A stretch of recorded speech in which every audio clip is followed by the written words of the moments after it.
Well, it's officially good afternoon here in Bilbao. Welcome to the Korean session on the wind market and the unmissable opportunities that this market presents.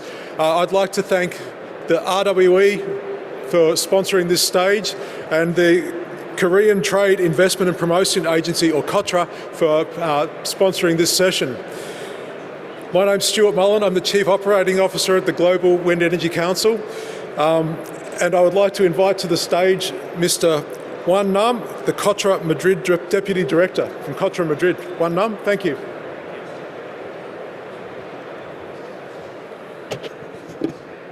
Well, thank you, Mr. Stewart, and good afternoon, ladies and gentlemen. Buenas tardes, damas y caballeros. Arratxa León, ongi etorri. Welcome to Korea's Wind Power Industry Projects and Business Opportunities Conference. As Mr. Stewart said, I'm Juan Nam, the Deputy Director of KOTRA Madrid, and it is a great pleasure to be your moderator in today's conference that has been prepared by KOTRA, Invest Korea, the governmental entity that supports global companies in entering and doing business in Korea. KOTRA has currently 128 offices in 84 countries around the world, so definitely we are your global business partner in Korea. And today we will take the time to walk through the main programs of the investment environment in Korea. And as a start, Ms. Mikaela Kim, Energy Project Manager of Invest Korea, will introduce Korea's investment environment and the key policies, the major projects of the Korean wind industry. Afterwards, Mr. Guzman Figar, Director of Business Development Korea and Project Director of Korea Floating Wind, Ocean Winds, will talk about the renewable industry sector in Korea from the developer's perspective and experience. But first, let me introduce you to Mr. Kilbon Lee, our Regional Director General of KOTRA's European headquarters, who will share his opening remarks. Please welcome him with a big round of applause.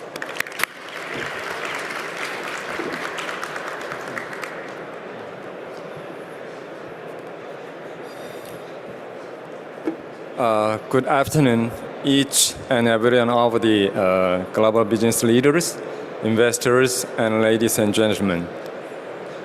It's my great honor to welcome all of you today to the Korea Investment Seminar here at Wind Europe. As all of you are aware of, we are still under the influence of the COVID and still facing a lot of the unprecedented challenges at the moment. But I'm so happy to be here because it's like we are almost getting out of the pitch dark long tunnel. Under a lot of the challenging circumstances, foreign direct investment to Korea recorded an all-time high in 2021, amounting to $30 billion. And FDI to Korea surpassed over 20 billion US dollars for the 7th consecutive years. I sincerely hope that today's seminar will serve as a stepping stone for all of you to recognize Korea as an attractive partner country. And I believe that European countries, together with Korea, will be able to bring greater opportunities for the global economy. On behalf of the Ministry of Trade, Industry, and Energy of Korea and Head of Invest Korea, I would like to deliver my deepest gratitude to all of you again. Thank you.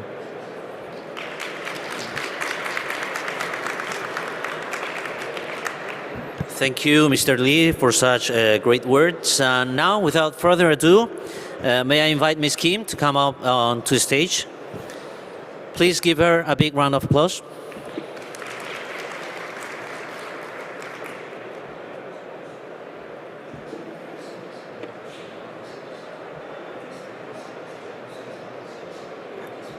Good afternoon all, and welcome to the Korean Industry, Projects and Business Opportunities Conference. My name is Michaela Kim, all the way from Seoul, with probably the longest flight hours out here. And I'm the project manager of renewable energy with Invest Korea in KOTRA.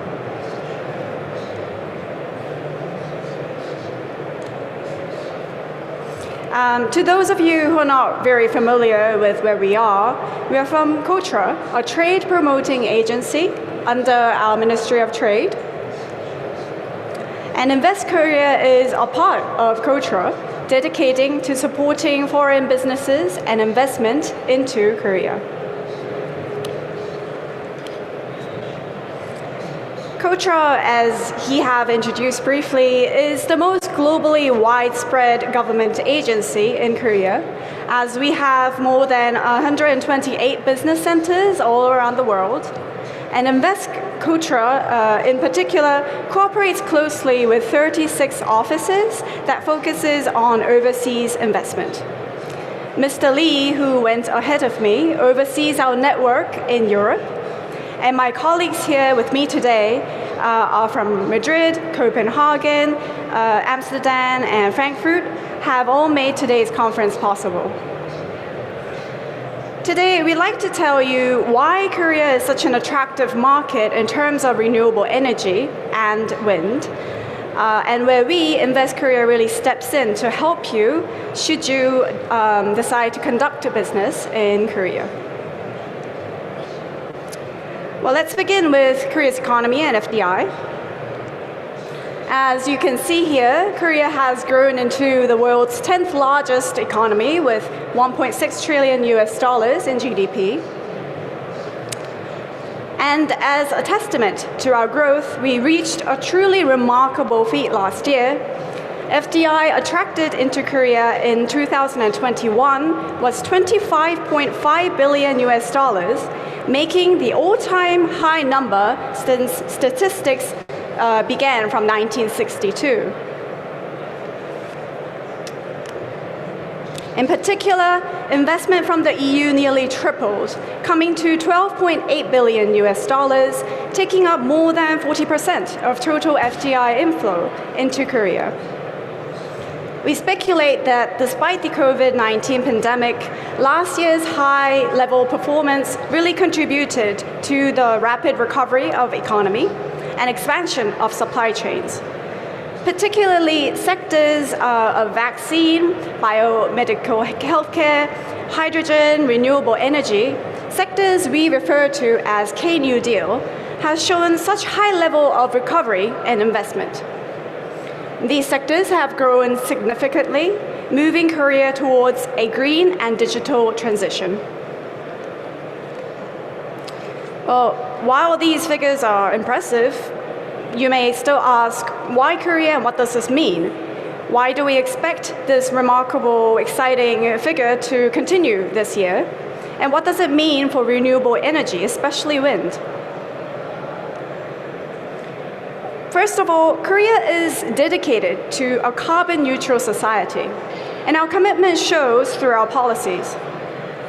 In terms of renewable energy industry competitiveness, we surpass many developed countries in our ambitious goals, having by far the largest Green New Deal policy in the world.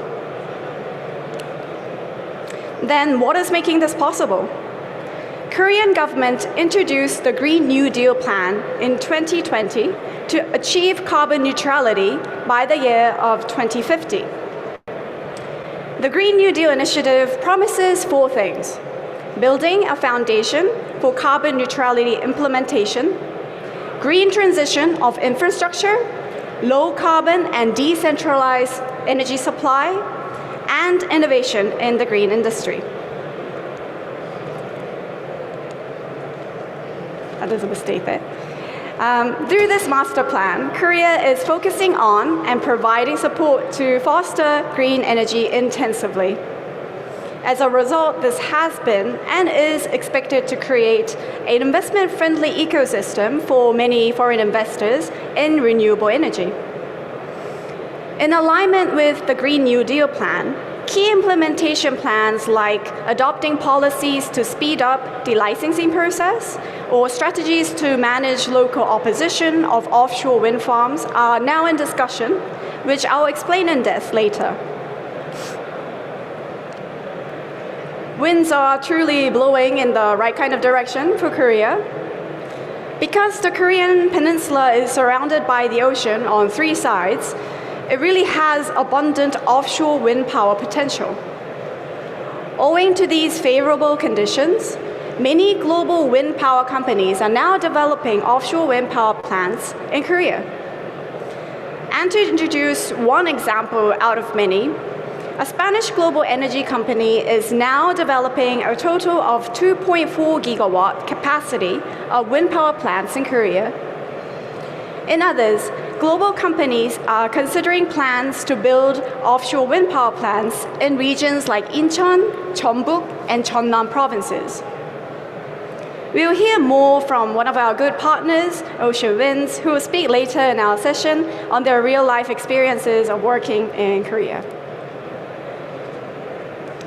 That was a bit of a warm-up. Through this session, we briefly introduced ourselves and took a look into the Korean investment environment. Now we'll move on to discuss in depth about wind power in Korea and how we're faring. To give an overview of the current status quo of wind power in Korea, currently, Korea can be best described as an emerging market.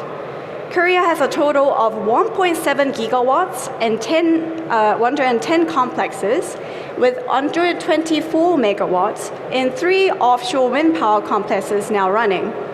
Southwest Sea Demonstration Wind Farm, Tamna Offshore Wind Farm in Jeju Island, and Yeonggwang Offshore Wind Farm. We have seen a lot of projects starting just recently over 3 or 4 years, and we speculate about 7.7 gigawatts of projects under development as we speak. These are the currently operating wind farms in Korea. Southwest Sea Demonstration Wind Farm, or Seonamhae in Korean, works as a testbed for new technologies mainly, and was established by KEPCO and 6 other GENCOs. Yeonggwang in Jeonnam has the largest Korean wind turbines installed from a Korean company, Doosan, with 8 megawatts that is best suited for wind conditions in Korea. Tamna is the first ever commercialized offshore wind farm in Korea, run by the Korea Southeast Power Corporation, another GENCO. Wind power is relatively new to Korea in comparison to Europe, with the most kind of experiences than anywhere else in the world. This is the typical supply chain, a very rough one, for the offshore wind farm, and outlines major Korean suppliers in each field. For one, CS Wind is a leading company in the production of towers for all wind turbines, making 60-70% of the global market besides China. LS Cable and System, or Hyundai Heavy Industry in substructure, are also renowned suppliers and manufacturers in each of this area. As many of you are quite aware, Korea's extensive capacity and know-how in shipbuilding, steel, and cables put us in a very advantageous starting point. But in terms of wind turbines, for example, Korea is still in the very early stages with little experience, especially in offshore wind farm, compared to that of the global leaders in the industry. While this is the rather humble status quo in Korea, what kind of change can we expect? And why is Korea such an excellent emerging market of offshore wind? I'd like to introduce key plans and policies outlining just how ambitious our government is in a carbon-free economy. The Korean government is working towards an energy transition with significant expansion of renewable energy.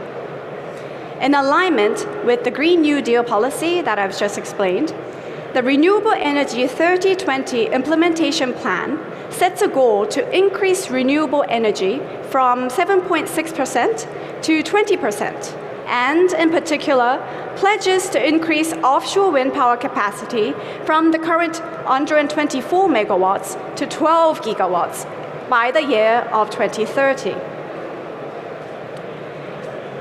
This was further expanded through the enhancement plan for the competitiveness of renewable energy, which aims to increase this proportion even further, up to 30-35% of total energy supply by 2040.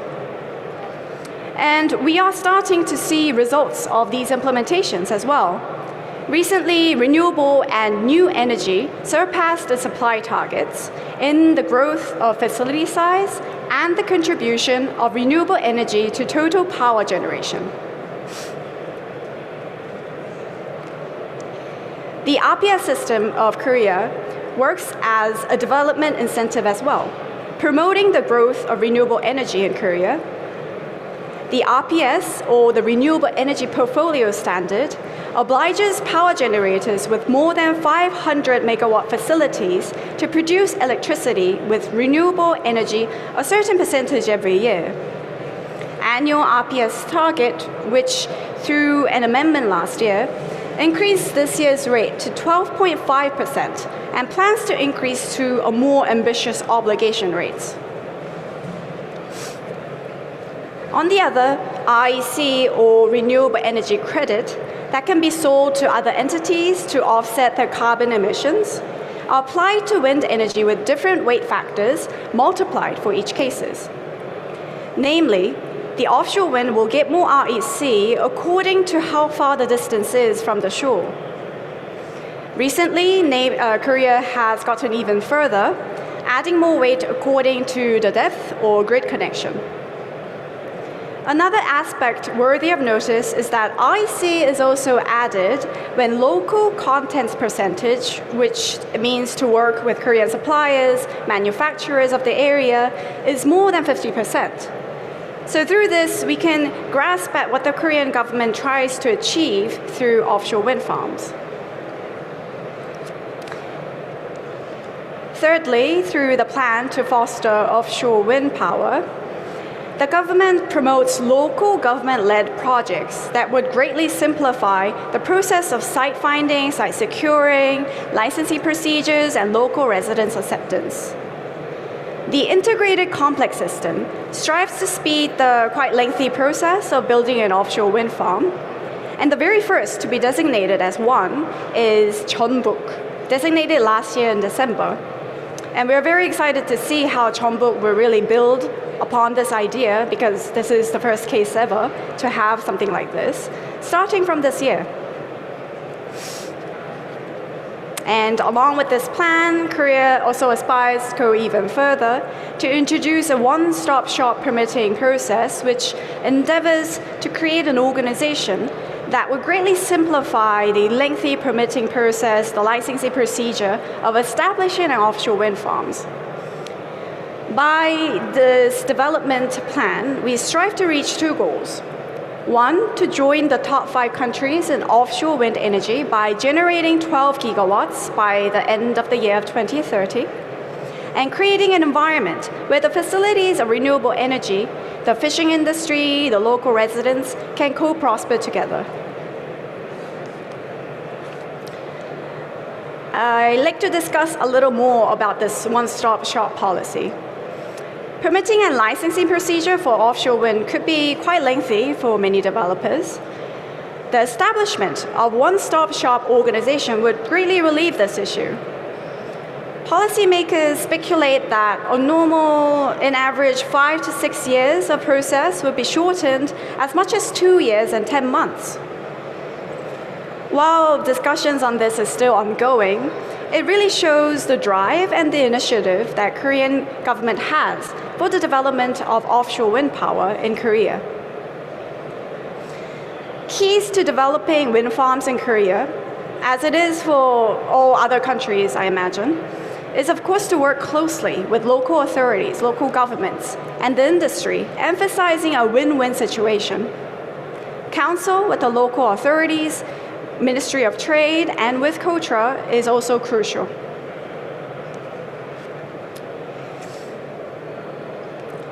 On the foundation of these policies and environment, how is Korea really doing with offshore wind power now, and what are its ongoing projects?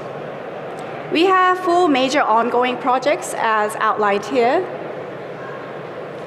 First, Seoname in the Jeonbuk area is one of the biggest projects that signed an MOU between the private sector and the public sector. This is one of the most anticipated projects to date, since residential acceptance is secured through this MOU. Because this is a local government-led kind of project of the integrated complex system that I've just introduced, there are benefits like 0.1 REC incentive or priorities when you are gaining permitting licensing process of grid connection and feasibility tests of the area. Announcements on this are to be open from this year, so keep and watch out.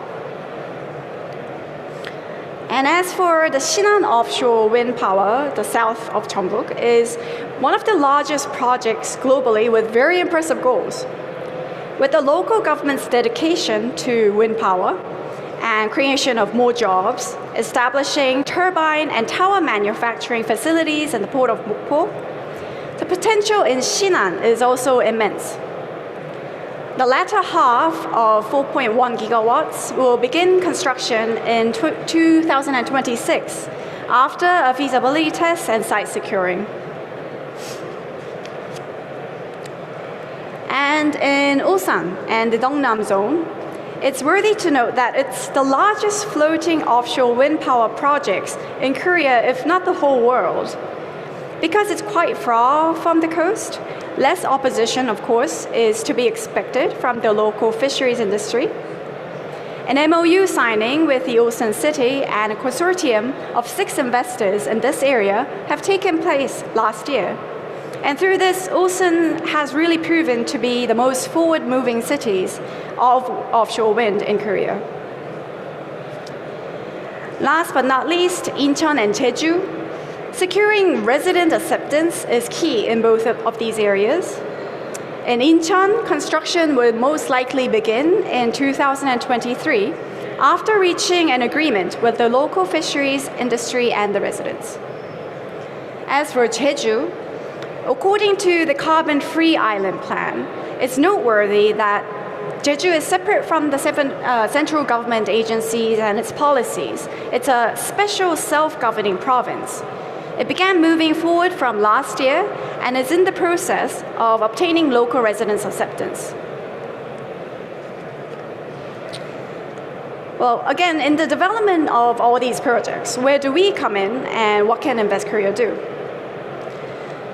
KOTRA and Invest Korea provide you with a one-stop service ranging from consultation, establishment of corporations in Korea, support for business activities, and complaint handling. For every step of the investment process, customized consulting services are available from taxation, customs, employment, cash grants, and so on. As mentioned before, offshore wind farm really requires close working relationship with the local area. And our role in KOTRA is just that, bringing forward business meetings and all these networks that you may need to conduct business in Korea. With our extensive network and experience, KOTRA can help you out on that front as many others. We also endeavor to find the right kind of Korean partners for foreign investors and buyers. Building offshore wind energy requires an effective and sustainable supply chain, and for local development of the area where the wind farms are being built. Local content requirements are often the topic of discussion. These are just some of the programs that we've done last year. An example here in 2021 November, we discovered many Korean partners matching the company's needs and provided platforms for business meetings and workshops that led to collaborative work and technical cooperation. So KOTRA, in a sense, is connectedness. and the missing link you might need for conducting business in Korea. In all, Korea is very much of a learning market and emerging market, still in process. Thus, one of our best strategies will be to learn from the European market, the European mature market, and their partners, and to embrace support from them. With our very ambitious goal of 12 gigawatts by the end of the year of 2030, and the drive of many of our local governments, we've proven to be a very attractive market for many developers and will prove to be so for many years to come. I hope that my brief introduction and summary had been resourceful, and I hope to bring forward new ideas, initiatives, partnerships today for the growth of wind industry in Korea. Thank you very much for your attention and time.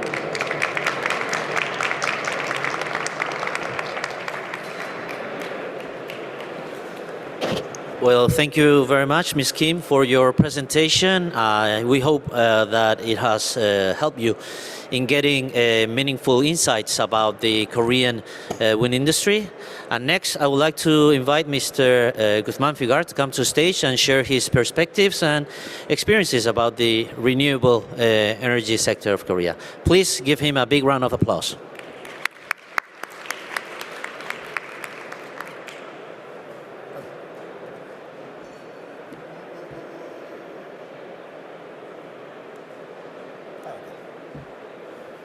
Hello? Hello? Yeah. Hello, good morning, everybody. Thanks for being here and thanks for your time. Thank you, KOTRA, for inviting me to present the experience of photo in Korea. Okay? No?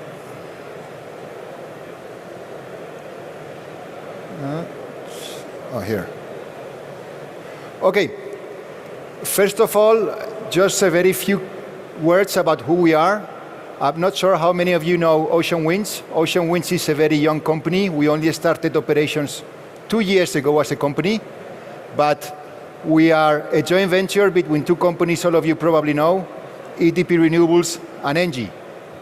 EDP Renewables and ENGIE, we had been partnering in several offshore projects in the past. We shared a very similar vision about offshore wind, and finally we decided to create one vehicle for all our offshore operations in the world, and that is Ocean Winds. As you can see,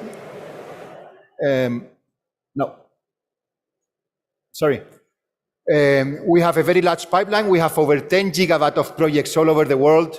We have some more established and consolidated markets like the United States, United Kingdom and France. And here you can see South Korea is starting to become our next big market. Okay?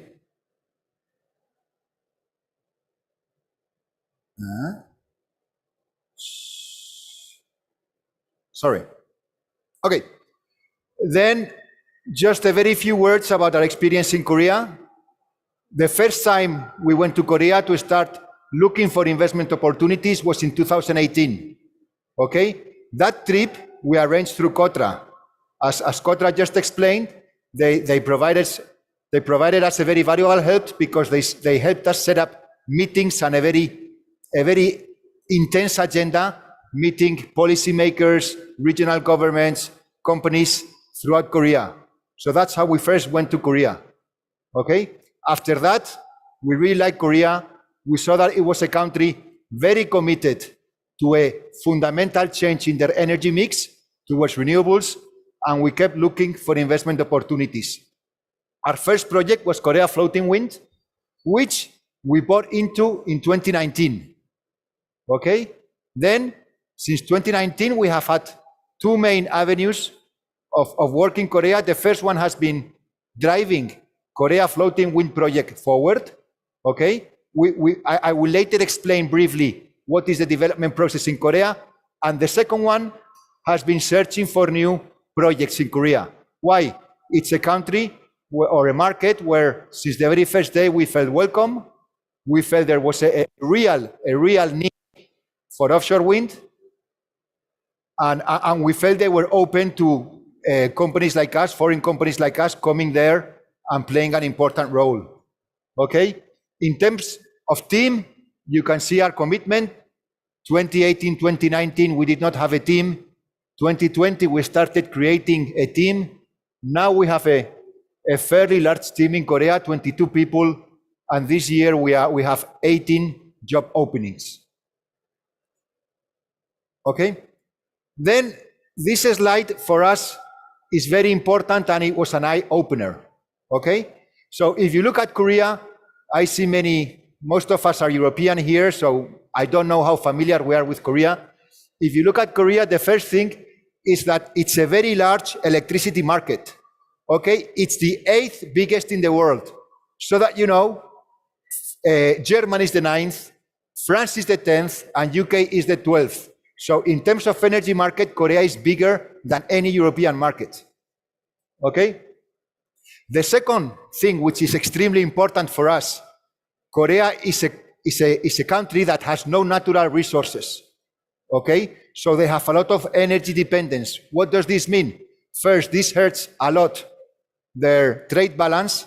And second, now with the war in Ukraine, we are seeing how important energy dependence is. So Korea, this factor, this 81% energy dependence, is a key factor that is leading Korea to want to implement a major renewable energy infrastructure in the country. Okay, the third is very important for offshore players. Korea has 55 million, that is roughly the population of Italy. It's much more population than in Spain, but it has the size of Portugal. Okay, so it has much more density of population than any European market. What does this mean? Of course, developing onshore infrastructure is difficult in Korea because the space is limited and very valuable. What does this mean? Same as we have seen in the UK, in Netherlands, in Belgium, or in Germany, it's one of the first countries in Asia to go to the sea to develop renewable energy infrastructure. And that's why offshore plays such a big role in the plans of Korea. Okay? And all this translates in what you see here. It's a country with, as of today, very limited renewable penetration compared to European markets, and also very ambitious offshore targets. 12 gigawatt of offshore, 6 gigawatt of onshore wind, and 34 gigawatt of PV. Okay? Now, I think most of you know there's going to be a government change in Korea. A new government will be taking office in the next months. And I get the question asked a lot. So what's going to happen with the new government? And when you see this, you see that the change to renewable energy in Korea, it's not something that is led by a government or led by a policy. It's something that responds to the fundamental needs of the country, and we believe it's going to continue independently of the sign of the government. We have all been in the market for many years. We have seen changes of governments in many countries, and at the end, when a country needs renewable energy, it will go there.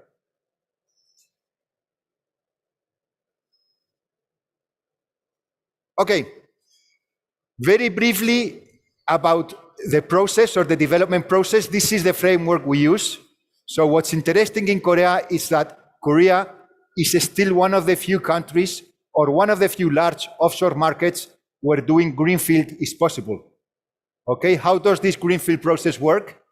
Typically, the initial stage, which we call the project launch, is where you work with the regional government, with the local communities, with the fishermen, navigation authorities. You work with all the industry, with all the stakeholders in trying to identify the best location. And once you identify the best location, you start by installing a LiDAR. Installing a LiDAR in many countries is just a measurement device, but in Korea it has a very it's a very important milestone from a development perspective, because that's when you have, let's say, identified a good region, secured consent from the fishermen, local residents, and regional governments, and undergone the permitting process with MOF. It also implies you are willing to invest money into your project. Okay, we see many countries just trying to reach there, but once you need to make a big investment into getting the LiDARs into the sea, they run away. That's why for most of the people in Korea, a project only begins when you have LiDARs into the sea. And that is what we call the early stage development. And what do we do in the early stage development? In the early stage development, it's basically about developing the project. It's about working with KEPCO, ensuring the grid connection, doing some preliminary permitting with the different administrations, securing 12 months of data, and then you present to Motie your project, okay? And if you prove you have the technical capabilities, the financial capabilities, that your project is sound, and that your project enjoys support from the regional communities, you obtain the EBL. And at the EBL, a project is basically de-risked. Once the project reaches EBL, let's say the mortality is expected to be fairly low. And that's, of course, when you start the most complex phase of the project, which is basically all the site characterization, all the surveys, all the engineering, all the EIA. Okay, that's where you end. It's typically a 3-year process. As KOTRA said, they are trying. Korea is pushing very aggressively to help the projects go forward fast, and is trying to implement policies to allow us to go faster. Okay? Then the next, we saw this briefly in the previous presentation. For us as developers, we see 5 large areas in Korea. If I don't know, here. Well, this is Ulsan. In Ulsan is where our Korea Floating Wind project is. There are 5 more projects like ours. No, there are 5 projects like ours, all being developed by top-tier European companies. We have Shell there, Equinor, GIG, COP. All of us have implemented large team. We're extremely committed to driving the projects forward. The region and the communities are very supportive, and we are all trying to implement a project of 6 gigawatt, where most of the projects are already past the EBL stage and fairly advanced. For us, that will be the first main region in Korea and the first place where we will see large-scale floating wind farms in the world. Areas 2 and 3 are the other areas in the Green New Deal. We have Kunsan or Jeonbuk and Shinan, okay, where the government has also implemented specific policies to develop offshore wind. There's a target of 2.4 gigawatt in Shinan and a target of 8.2 gigawatt in Kunsan. The way the regions are developing are different. In Kunsan, KEPCO is developing a very large project, and also the regional government is going to auction the 3 sites. Okay, in Shinan, it's a market more similar to Ulsan, where a greenfield is possible. And you already have many important players present in Shinan, and it will be a combination of bottom fixed and floating sites. Okay, those are the 3 big sites. There's other 2 important areas that are not part of the Green New Deal, but we will believe will play a significant role in Korea. And that is Incheon, which is the area number 1, and Jeosu, which is the area number 4. And why do we believe they're going to play an important role? Very simple. Incheon, as you see, Korea, Seoul holds approximately half of the population and half of the energy consumption in Korea. So Incheon can feed the electricity. It's very close to Seoul, and you can feed the electricity there. So from a grid perspective, it makes a lot of sense for Korea to develop or to invest in Incheon. Okay, we are also starting a project in Incheon. Also in Incheon, you can develop bottom fixed sites, and in Korea there are limited places where you can do bottom fixed. And then the next one is Jeosu. Okay, that it's also waters of low water depth where you can do bottom fixed with very strong winds. So it's an area with very high potential. What's the problem in Jeosu? As you see, there are no large populations here. It's far away from the load centers, and either there's a fundamental investment in grid, or new technologies such as hydrogen are implemented there to do, instead of offshore wind to electricity, offshore wind to hydrogen. Okay? And very quickly, our conclusions after almost 4 years in Korea. Okay, the first one is that the country has a real commitment to the change in their energy mix and to the large-scale implementation of offshore wind. We are talking there every day with the utilities, with the government, with the regional government, and this is a real willingness of Korea, and they are working very hard to deliver that goal. A target of 12 gigawatt of offshore wind was mentioned before. I see what we are doing. I see what the other companies developing projects are doing in Korea, and I strongly believe that objective will be reached. Okay? The second is strong presence of European players. We are there, we've been there for many years, but most of the large-scale renewable offshore wind energy developers are there.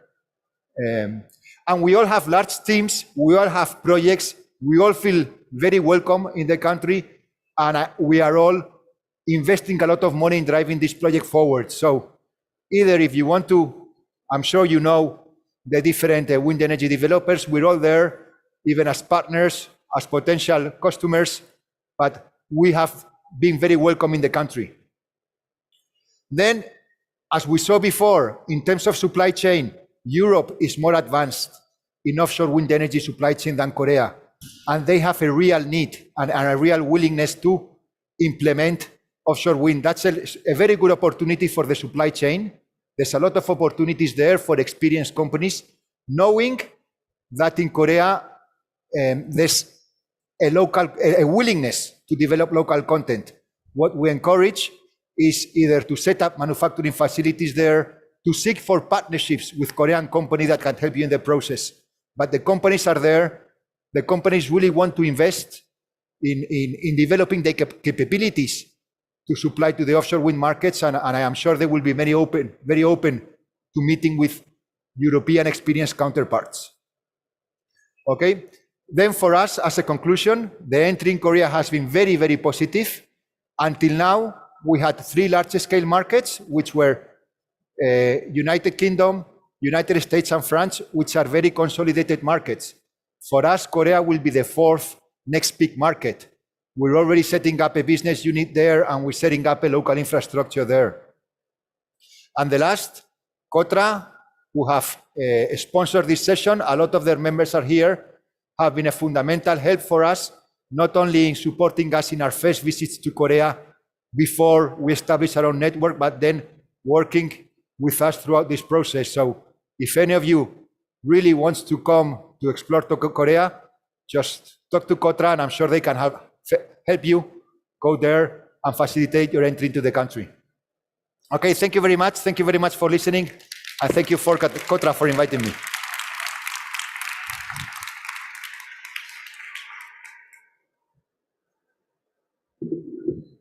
Yes, thank you very much, Mr. Guzman, for your words, and also for your profound and detailed and real-life experience presentation. We really hope that this, we are sure that this helps many participants here today in getting meaningful insights and views about the Korean market. Next, we would like to invite all participants to join us in the wonderful networking cocktail session that we have prepared just over there in GWC stands. You'll find the best tapas here in Bilbao, for sure. And also the chance to meet with the representatives of both headquarters. And also we have present here today the general directors of 4 European offices of KOTRA. So before moving on, I will briefly introduce our representatives present today. We'll start with KOTRA Madrid General Director, Young Juan. Yes, please give a big hand. KOTRA from KOTRA Amsterdam, General Director, Sam-Shik Lee. From KOTRA Copenhagen, General Director, Du Yong Hong. From KOTRA Frankfurt, Director, Bongi Park. And from KOTRA Madrid, the Deputy Director, Mr. Jerónimo Gracián. Yes. So yes, we have. Before concluding, we will ask you to freely move on to the stand just as we complete the session. And thank you very much once again for participating and listening to the content that we shared here about the wind energy industry in Korea. Thank you very much. See you later. Bye.